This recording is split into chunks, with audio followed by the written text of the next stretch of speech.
Aloha mai kako. I am Miss Jen. I am the kids librarian at the Kailua Kona Public Library, and today I'm going to teach you how to make homemade Play-Doh with just a few simple ingredients that you may already have in your kitchen. So let's begin.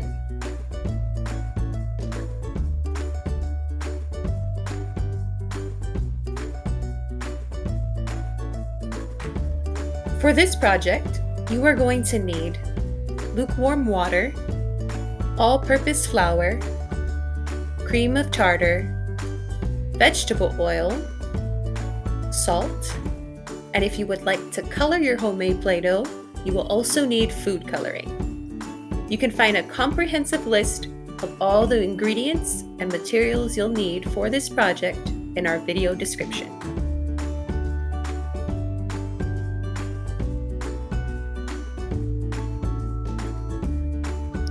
These are the ingredient measurements that you will need for your project today. You will need 2 cups of all-purpose flour, a 3/4 cup of salt, 4 teaspoons of cream of tartar, 2 cups of lukewarm water, and 2 tablespoons of vegetable oil.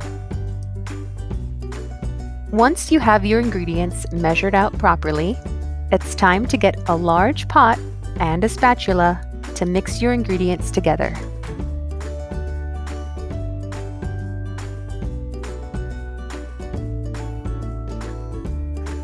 First, you're going to mix together your dry ingredients. This includes the 2 cups of flour, the 3/4 cup of salt, and the 4 teaspoons of cream of tartar. Using your spatula and your large pot, make sure to mix these 3 ingredients together as best as you can.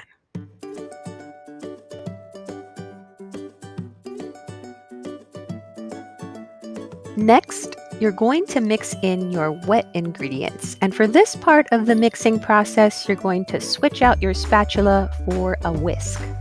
So your wet ingredients include the 2 tablespoons of vegetable oil and the 2 cups of lukewarm water. And using your whisk, make sure you mix everything up together very well. You want to try and make it as smooth as you can and get rid of any large clumps.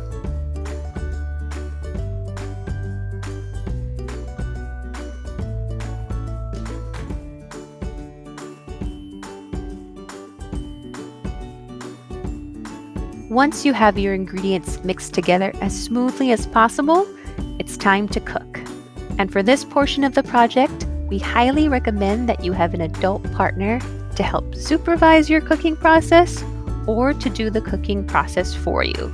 Remember, safety first.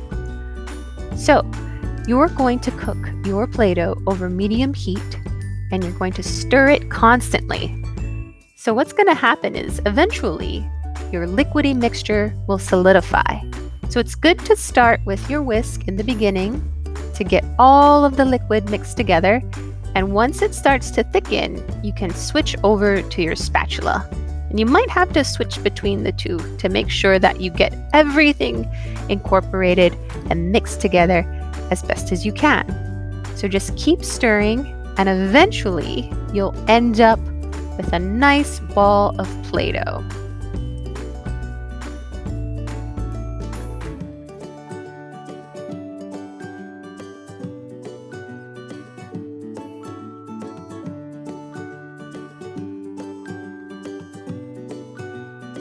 Once you're done cooking your Play-Doh, it's time to let it cool down. For this part, you can dump it into a large bowl or let it rest on a baking sheet. You want to make sure that it's cool enough to handle for the next part of the process, which is coloring.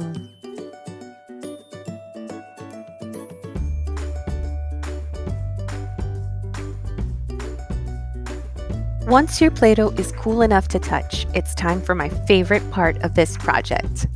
Coloring the Play-Doh. You don't have to color your Play-Doh. You can play with it as it is when it's finished cooling. But if you want to color your Play-Doh too, now is the time to get out your food coloring. To color your Play-Doh, take a chunk of your Play-Doh as big as you want it to be. Roll it in your hands to smooth it up a bit, then flatten it out on a mess-friendly surface. Add a few drops of food coloring to start. Fold the dough over the coloring so it doesn't stain your hands. Then, massage the color into the dough. Keep massaging and rolling the dough until the color is mixed in well. If you want to make your Play-Doh more vibrant in color, keep adding a few more drops of food coloring and massaging it in until your Play-Doh is just the right shade. My food coloring pack came with a red dye, a blue dye, a green dye, and a yellow dye. Feel free to make your batch of Play-Doh as colorful as you like. This Play-Doh project offers a chance for fine motor skill development, as well as an opportunity to learn the science of cooking and color mixing. For this project, I wanted to make a batch of Play-Doh to represent the colors of the rainbow. But my food coloring pack didn't include orange dye or purple dye, which means that I had to mix these secondary colors using the primary colors: red, yellow, and blue. If you have these primary colors in your food coloring pack, then you can learn how to make these secondary colors with me.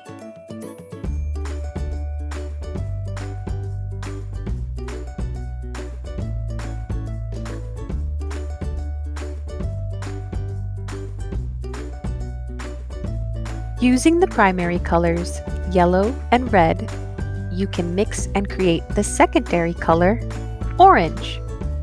Be sure to start your color mixing with equal amounts of yellow and red dye. You can also make various shades of orange by experimenting with different amounts of red and yellow.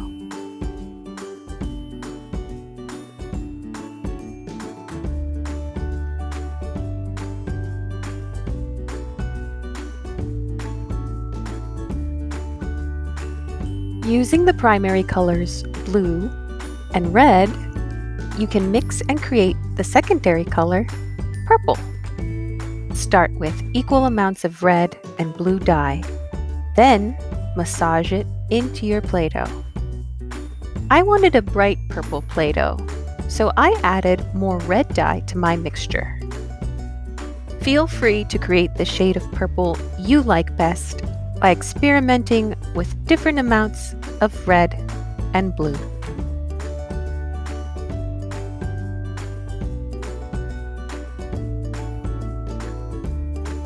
Now that we're done making purple, we have all the colors of the rainbow to play with. Mai ka'i kahana. Good job.